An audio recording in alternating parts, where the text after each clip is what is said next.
অর্থনীতি হিসাবে আমরা চাইলাম মুক্তাদির বাইরে এটা দেওয়া যায়। আরিফ বাইরে চাইলাম তো মানে পর্যটক মন্ত্রী হিসেবে। মেইন কথা হচ্ছে দুর্নীতি চাঁদাবাজ ওইগুলো আসলে দূর করতে হবে। আর মুক্তাদির ভাই আসলে শিক্ষিত মানুষ, শিক্ষা মন্ত্রী হিসাবে যদি উনার দেওয়া যায়। সাইবুর রহমান সাহেব হয়তো আমার পেটে লাড়া খাইতো না, রাস্তায় এইভাবে ফিনিশিং হইতো। এইভাবে যে আরিফ ভাইয়া আর মুক্তাদির ভাইয়া কাজ করতে পারে। আমাদের রাষ্ট্রনায়কের শ্বশুর বাড়ি সিলেট, এই জায়গার যদি উন্নয়ন না হয় তাহলে সিলেটবাসীর জন্য এর চেয়ে বেশি লজ্জার কিছু থাকবে না। উনি তো আমাদের দুলাভাই, উনি তো দিতেই হবে। শেষ হয়েছে নির্বাচনের পর্ব, ভোটে বিজয়ও এসেছে, কিন্তু সিলেটের মানুষের প্রত্যাশা এখনো পূরণ হয়নি। 360 আউলিয়ার পুণ্যভূমি সিলেট এক চায় মন্ত্রিত্ব, চায় প্রাপ্য উন্নয়ন। দীর্ঘদিনের বঞ্চনার অবসান হোক, এটা এখন সিলেটবাসীর প্রাণের দাবি। সিলেট এমন একটা জনপ্রিয় আসনের যদি আমরা মন্ত্রী না পাই তাহলে সিলেটবাসীরা আমার মনে হয় আন্দোলন করবে। আমরা অবশ্যই মুক্তাদির ভাইকে মন্ত্রী চাই। আরিফ ভাই তো মাননীয় মেয়র ছিলেন, উনি প্রতিমন্ত্রীর মর্যাদাপূর্ণ ছিলেন। আমরা প্রত্যাশা করি আরিফ ভাই মন্ত্রী হবেন। রেজা কিবরিয়া সাহেবকে আমরা মন্ত্রী পাচ্ছি, সেই সাথে আমরা বিশ্বনাথ তাগি হুমায়ুন কবির ভাইকে টেকনিক্যাল মন্ত্রী চাচ্ছি। আমরা বিশ্বাস করি 4টা মন্ত্রী ইনশাল্লাহ মাননীয় তারেক রহমান দেবেন। যদি আপনি অভিজ্ঞতা এক্সপিরিয়েন্সের দিক থেকে বিবেচনা করেন তাহলে মনে করেন আরিফুল হক চৌধুরী ভাই আমরা দাবি করি যে পূর্ণমন্ত্রী হলে সিলেটবাসী এক বিশাল পরিবর্তন পাবে। তো ওনাকে যদি মন্ত্রণালয়ে দায়িত্ব দেওয়া হয় আমি বিশ্বাস করি সারা বাংলাদেশে পরিবর্তন আসবে। মুক্তাদির ভাইকে আমি ব্যক্তিগতভাবে চাই উনি পররাষ্ট্রমন্ত্রী হোক, কারণ আমাদের সিলেটের মানুষ বেশিরভাগ লন্ডন আমেরিকা প্রবাসী। তো সেই জন্য একজন সিলেটে যদি পররাষ্ট্রমন্ত্রী হয় সেটা আমাদের বাংলাদেশের জন্য ভালো, সিলেটের জন্য ভালো। অর্থনীতি হিসাবে আমরা চাইলাম যে আমরা মুক্তাদির বাইরে এটা দেওয়া যায়। যুবকর লাগি, যুবকদের জন্য উন্নয়নের লাগি অত্যন্ত জনপ্রিয় দায়িত্ব। আরিফ বাইরে কোন মন্ত্রণালয় দেখতে চাই? পর্যটন এরিয়া হিসাবে ওটা টান্ডে ধরা যায়, কারণ যেহেতু উন্নয়নের মাত্রা দ্বারা টান দ্বারা হইছে।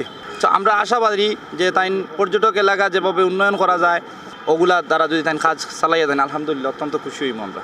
আরিফ বাইরে চাইলাম তো মানে পর্যটক মন্ত্রী হিসেবে আরিফ বাইরে ঠিক আছে, ভালো হইব।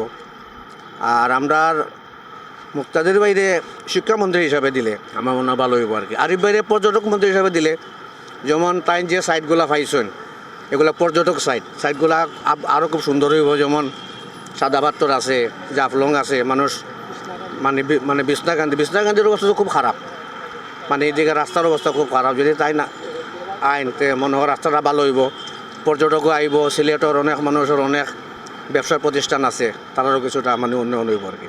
আমাদের সিলেটের উন্নয়নের উপকার ছিলেন সাইফুর রহমান সাহেব। আমি বিশ্বাস করি আগামীতে মুক্তাদির ভাইকে মানুষ এইভাবেই মনে রাখবে। আমি বিশ্বাস করি যে কোন রেজা কিবরিয়া সাহেব অর্থ মন্ত্রণালয়ের দায়িত্ব নেবেন, আমি বিশ্বাস করি সিলেটের 19টা আসনের জন্য উনি কাজ করবেন। আমি বিশ্বাস করি শুধু হবিগঞ্জের জন্য উনি বসে থাকবে না।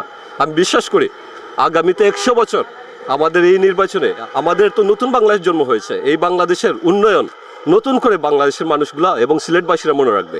আমাদের রাষ্ট্রনায়কের শ্বশুর বাড়ি সিলেট, এই জায়গার যদি উন্নয়ন না হয় তাহলে সিলেটবাসীর জন্য এর চেয়ে বেশি লজ্জার কিছু থাকবে না। উনি তো আমাদের দুলাভাই, উনি তো দিতেই হবে। ইনশাল্লাহ সিলেটের উন্নয়ন হবে। সিলেট জেলার ভিতরে বিভাগের ভিতরে একজন আমাদের সাবেক কিবরিয়া সাহেবের সন্তান উনিও আছে, উনিও শিক্ষিত পরিবারের ঘরে। তারপরে আমরা মুক্তাদির সাহেব বা আরিফুল সাহেব ওনারা খুব যোগ্য ব্যক্তি। যেহেতু উন্নয়নের দিকে আমরা আরিফ সাহেব আছে, আমার মনে হয় যোগাযোগের দিকে যদি একটু চোখ নজর টানা আছে, উনি যোগাযোগের জন্য খাত থেকে উন্নয়নটা একটু ভালো করতে পারবে। আর মুক্তাদির ভাই আসলে শিক্ষিত মানুষ, শিক্ষার দিকে উনি খুব একটু আগবাড়েন। যদি এরকম শিক্ষার কোনো ব্যবস্থা করা যায় বা শিক্ষামন্ত্রী হিসাবে যদি উনারা দেওয়া যায় আমার মনে হয় খুবই ভালো হইব, সারা বাংলাদেশের জন্য ভালো হইব। আরিফুল চৌধুরী তো অনেক ভালো, তো অনেক দেশের উন্নত করেছেন, তো প্লাস আমাদের টাউন শহর অনেক উন্নত করেছেন। আমি তো আরিফুলকেই চাইবো মন্ত্রী হিসাবে। মেইন কথা হচ্ছে দুর্নীতি চাঁদাবাজ ওইগুলো আসলে দূর করতে হবে, মেইন কথা এটাই।